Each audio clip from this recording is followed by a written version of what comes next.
que estamos llevando un buen tratamiento, implican que la persona no está deteriorando continuamente y progresivamente su respuesta inmunológica.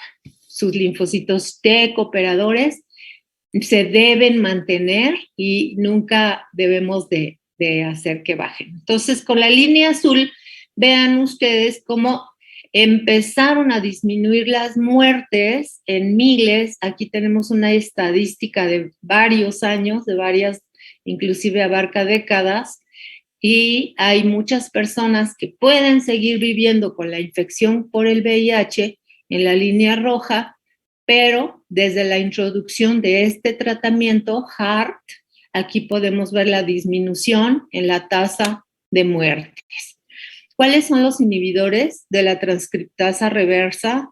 Que son análogos a nucleósidos, es decir, que se meten en lugar de, es como señuelos, y se llaman así: didanosine, lamivudine, salcitabine, sidobudine.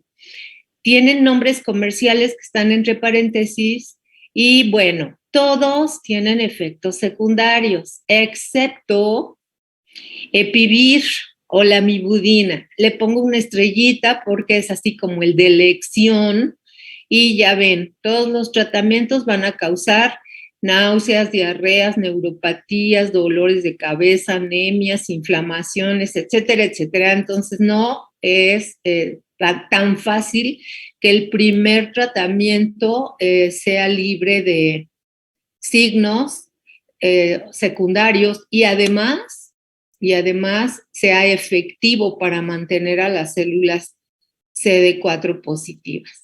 Los inhibidores de transcriptasa reversa que no son nucleósidos se llaman Rescriptor, es de la viridina, puede causar comezón, dolor de cabeza, incluso hepatitis. Nevirapine o viramune puede causar comezón, hepatitis. Y el tercer grupo, que son los inhibidores de proteasas, reciben estos nombres. Entonces, vean cómo no se salva prácticamente ninguno de producir efectos secundarios. Y los efectos secundarios son casi siempre náuseas, dolores de cabeza, vómitos, comezón, intolerancia a la glucosa, aumento de triglicéridos, o sea, son muy diversos, debilidad. Aparte, luego se les recomienda pues hacer ejercicio, caminar, etcétera, y pues los pacientes pues les caen mal los tratamientos. A donde vamos es a la búsqueda de una vacuna, obviamente. Esta es la infección que más ha resistido la aplicación de una vacuna. No quiere decir que no se hayan probado. Es un virus verdaderamente difícil para obtener antígenos a partir de él que puedan resultar ser antígenos inductores de una buena respuesta protectora.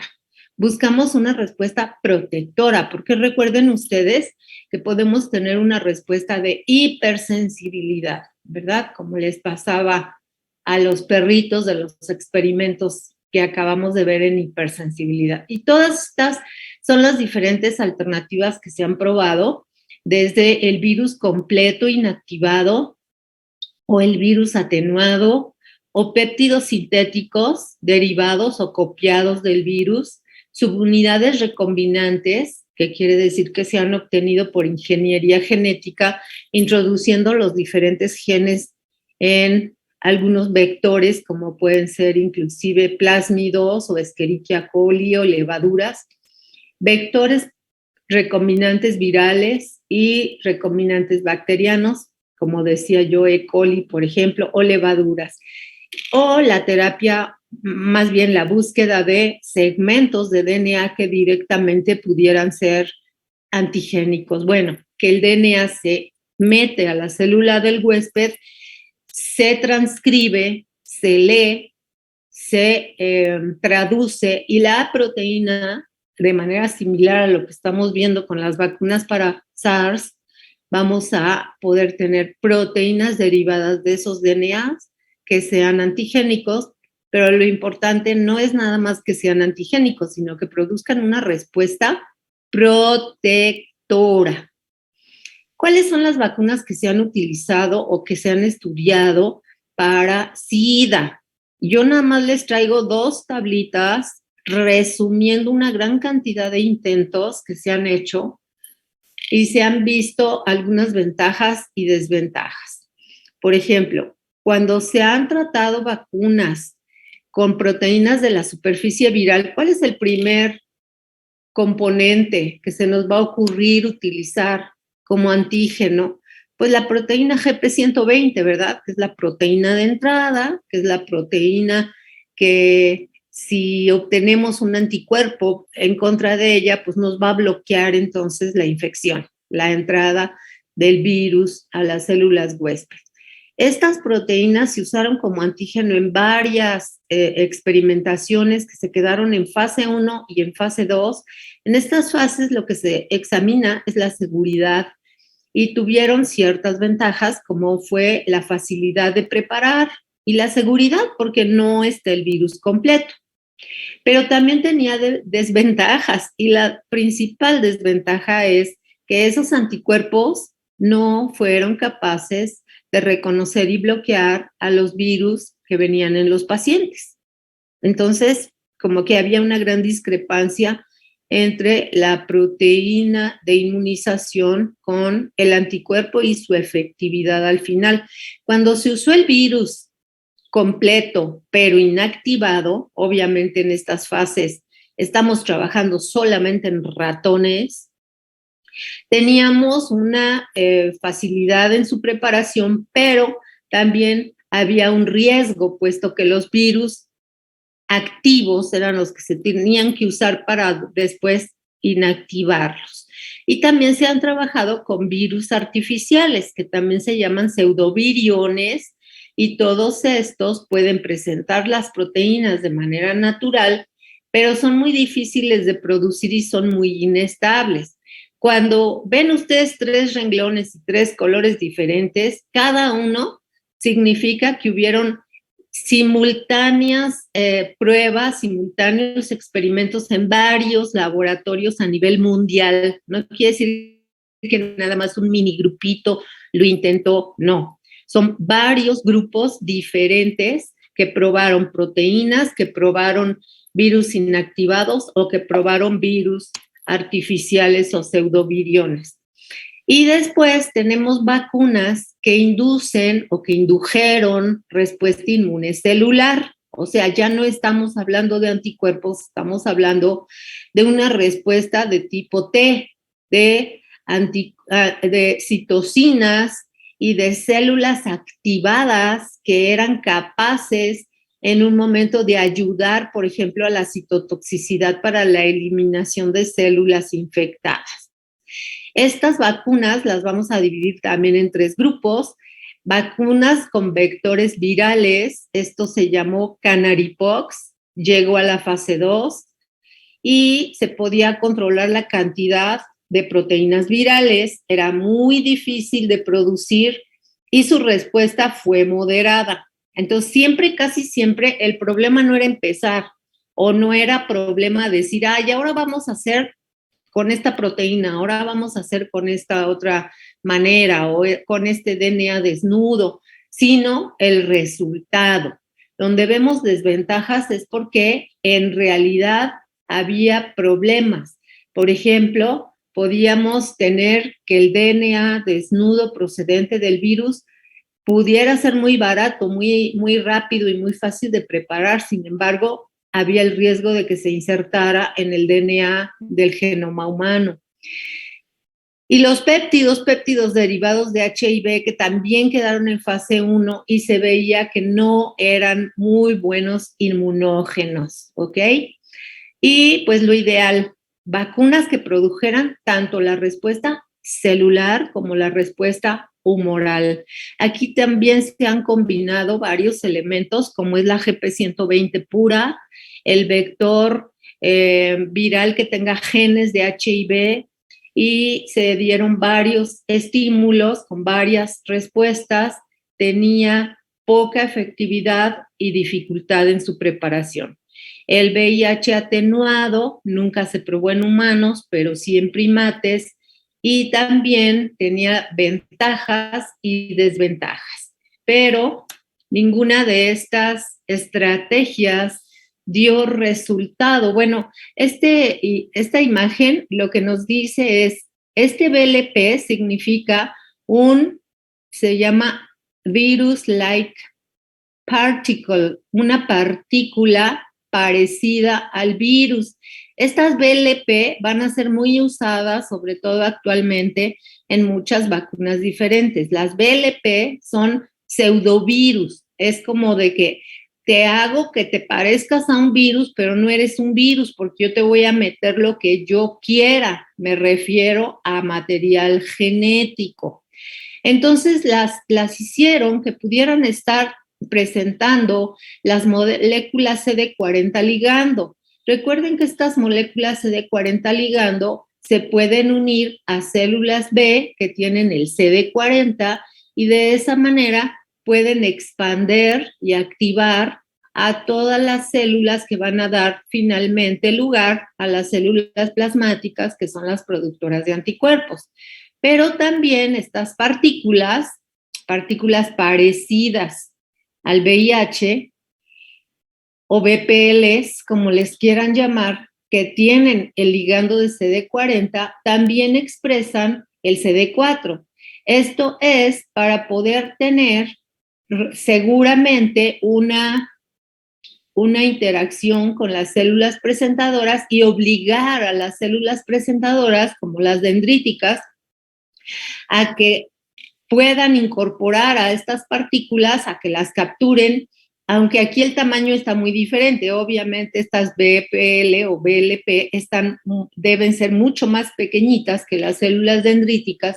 La célula dendrítica presenta y a través de su MHC va entonces a estimular a estas que van a ser las células CD8, las más importantes en esta infección. ¿Por qué? Porque la célula CD8 es citotóxica y al aumentar su activación y su producción de citocinas, así como la memoria que se diferencien en células de memoria, vamos a tener la posibilidad de matar a células infectadas. Células llenas de virus pueden ser lisadas y eliminadas con estas células CD8 positivas o citotóxicas, que recuerden, tienen que ser específicas. Su TCR tiene que reconocer específicamente a las proteínas virales de manera específica. Bueno, también se han podido en los estudios experimentales crear nuevas cepas de virus que sean resistentes. Esto se ha hecho sobre todo en ratón, y hemos podido observar en algunos experimentos, vean ustedes el número de cargas virales, cómo puede elevarse hasta 10 a la 7, tenemos una escala logarítmica, pero cuando se empieza el tratamiento anti-HIV, podemos hablar de lo que sería la comboterapia, la eficacia de esta mezcla del tratamiento HAART que habíamos estado viendo. Entonces, se infectan a los ratones a modo de que tengan una infección muy alta para probar estos diferentes combos o combinaciones de terapias, de terapéuticos al cabo de los días. ¿Qué pasa cuando se detiene el tratamiento HAART? Toda esa caída viral que tenemos adentro del primer cuadrito puede volver a subir. Ese es un fenómeno conocidísimo. Si se detiene el tratamiento HAART, los virus vuelven a crecer y se vuelven a manifestar, pero puede suceder algo que se llama latencia y al final podemos tener algo que se llama resistencia. Eso se ha observado en análisis de ratones. Entonces, la investigación también sigue progresando para conocer cómo ese virus se comporta en un mamífero, por ejemplo. Y tenemos por fin la llegada de los diferentes anticuerpos monoclonales aplicados al VIH o HIV. Y aquí tenemos este anticuerpo llamado Ibalizumab, que tiene una especificidad directa sobre el receptor CD4. Véanlo al lado derecho, pintado como un anticuerpo de color morado. El Ibalizumab en realidad va a bloquear al receptor CD4 a modo de que va a interferir con la unión del virus. El virus es la partícula que está arriba. Recuerden ustedes que el virus tiene una proteína GP120 amarilla y una GP41. Si hacemos un anticuerpo anti-GP120, de igual manera se podría bloquear esta unión. Ahora, esto donde dice con resistencia MDR, quiere decir multidrogoresistente. Hay cepas virales que son multidrogoresistentes, quiere decir que no responden a la terapia HAART. Entonces, se requieren otro tipo de terapias. Aquí es cuando venimos a sustituir las terapias HAART, por ejemplo, con este anticuerpo monoclonal. Y es cuando se empieza también a dar en pacientes anticuerpos monoclonales, a veces de origen murino, pero después ya humanizados para el tratamiento del SIDA. ¿Cómo es la inmunidad hacia este virus in vitro? Bueno, el virus activo se pone frente a células dendríticas. Ya sabemos que es la célula presentadora profesional, así más dedicada, más efectiva para presentar antígeno, pero le damos el HIV inactivado. En vivo había tenido la presencia con el HIV activo. In vitro le damos como un refuerzo para ponerlo en contacto con esas mismas células que probablemente ya estuvieron previamente en contacto con el virus activo, y se llama reeducar. Estas células dendríticas están reeducadas y al haberlas mantenido todo el tiempo en área estéril, las volvemos a reinyectar a su mismo paciente a modo de que estas células presenten el antígeno a los linfocitos CD4 para poder tener una respuesta celular y poder eliminar al virus. Esta es una experimentación que también se ha empezado a hacer. ¿Por qué? Porque no tenemos pues todavía aquella vacuna. Recuerden todos cuál es la única y la mejor terapia. No hay terapia mejor que la profilaxis, es decir, evitar, tomar en cuenta que hay que no tener contacto directo, y de esta manera vamos a eliminar pues todos los problemas de efectos secundarios, terapias, mediciones de células. En síntesis, la mejor profilaxis es el uso de condón. Recuerden que también hay condón para homosexuales. Bueno, este es un resumito que nos hicieron en 2006 en varias organizaciones internacionales, en donde nos hablan de cuáles han sido los enfoques de vacunas en resumen. En total, más de 24,000 voluntarios, más de 14 países y más de 17 protocolos internacionales se habían intentado hasta octubre de 2006. Entre ellos ya venían 97 vacunas o protocolos de vacunas diferentes, 83 se quedaron en fase 1, 12 se quedaron en fase 2 y al final tenemos 36 productos diferentes utilizados con 14 adyuvantes diferentes. En todos ellos tuvimos 10 diferentes rutas o métodos de administración, pero lo único que pudieron decir hasta aquí es que había una excelente seguridad. Aquí la experiencia en la seguridad fue excelente. Lo único que fallaba era que la respuesta inmune producida al final no daba protección. Y eso está enfocado aquí. En los últimos 25 años, más de 30,000 voluntarios han formado parte de diferentes estudios de vacunas contra VIH a nivel mundial, pero ninguna ha mostrado una protección mayor al 30%. Es así como el fracaso de la vacunación para VIH. Pero llega más o menos ahorita no tengo la fecha, sí, ahorita la decimos, llega Janssen y se pone un poquitito antes de la pandemia de SARS, se pone a trabajar para probar en humanos. Ya cuando ya se llega a fase 3 es porque ya se está probando en grupos de humanos, y aquí lo que tenemos es que sí muestra ser prometedora, y ahora lo que están evaluando, inclusive en México, es la intensidad de la protección que se está obteniendo. Aquí se usan estos VLPs, o sea, los virus no replicativos, que se llaman partículas like virus, tipo virus, como vectores, y estos mismos mecanismos se han usado contra el nuevo coronavirus. Aquí se los dejo escrito.